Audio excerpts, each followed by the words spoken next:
Direk Cathy halos magmakaawa at lumuhod kay Robin Padilla para lamang hindi ikulong. Direk Cathy Garcia Molina, nagmakaawa kay Robin Padilla na huwag ay pakulong si Alden Richards. Sa gitna ng kontrobersyal na insidente sa pagitan nina Alden Richards at Daniel Padilla, isang emosyonal na tagpo ang naganap ng si Direk Cathy Garcia Molina, isang tanyag na direktor sa industriya, ay humarap kay Robin Padilla upang pigilan ang balak nitong ay pakulong si Alden. Isa na namang bagong eksena ang naganap kaugnay ng insidente ng pananakit ni Alden Richards kay Daniel Padilla. Sa pagkakataong ito, si Direk Cathy Garcia Molina ang nagmamakaawa kay Robin Padilla. Makikita ang pagkakahiwa-hiwalay ng opinyon sa isyong ito, lalo na't si Direk Cathy ay personal nang humiling kay Robin na huwag ituloy ang legal na hakbang laban kay Alden. Narito ang ulat. Sa isang eksklusibong panayam, makikita si Direk Cathy Garcia Molina na hindi napigilan ang kanyang emosyon habang kinausap si Robin Padilla. Robin, pakiusap. Huwag mo nang ituloy ang plano mong ay pakulong si Alden. Alam kong nagkamali siya, pero hindi ba pwedeng pag-usapan ito ng maayos? Nang tanungin kung bakit siya nagdesisyon na mamagitin, inamin ni Direk Cathy na malapit ang loob niya kay Alden Richards. Matagal ko nang nakatrabaho si Alden. Alam ko ang puso ng batang yan. Hindi siya masamang tao. Ngunit si Robin Padilla, nananatiling matigas ang kanyang paninindigan. Direk Cathy, mahal kita bilang isang kaibigan. Pero hindi ko pwedeng baliwalain ang nangyari sa pamangkin ko.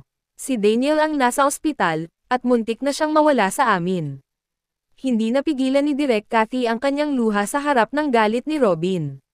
Robin, tao rin si Alden. Nagkamali siya, pero hindi niya ginustong saktan si Daniel. Napakabigat na ng pinagdadaanan niya ngayon. Napabalitang si Alden Richards ay halos hindi na raw makatulog at labis ang pagsisisi sa nangyari. Nasalita ang isang kaibigan ni Alden si Alden, sobrang naguguluhan ngayon. Hindi niya akalain na ganito kalala ang mangyayari. Lagi niyang sinasabi, paano ko pagbabayaran ang lahat ng ito? Narrator. Gayunpaman, nanindigan si Robin na kailangang managot si Alden sa batas. Ang batas ang magsasabi kung sino ang tama at mali. Hindi ko pwedeng hayaan na mawala ang hustisya para kay Daniel.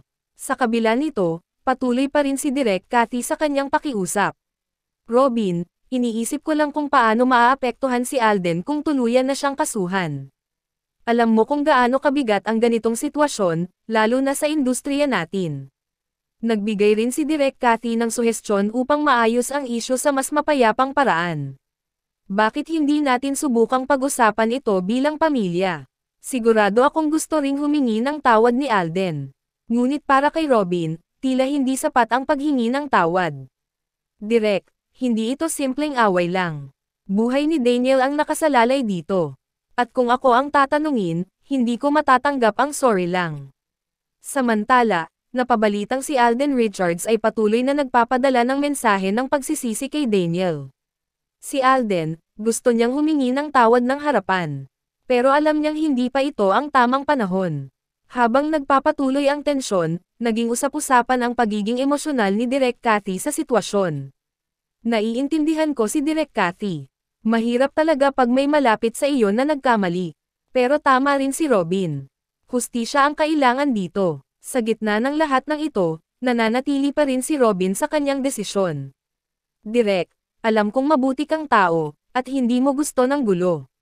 Pero sa pagkakataong ito, mas matimbang ang hustisya para kay Daniel. Binigyang diin din ni Robin na bukas siya sa posibilidad ng pag-uusap, ngunit may kondisyon. Kung seryoso si Alden na humingi ng tawad, dapat harapin niya ang pamilya namin.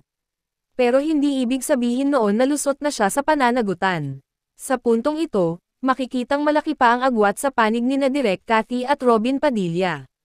Robin, pakiusap, bigyan natin ng pagkakataon si Alden na may tama ang pagkakamali niya. Direk, hindi ako nagmamatigas. Pero sana.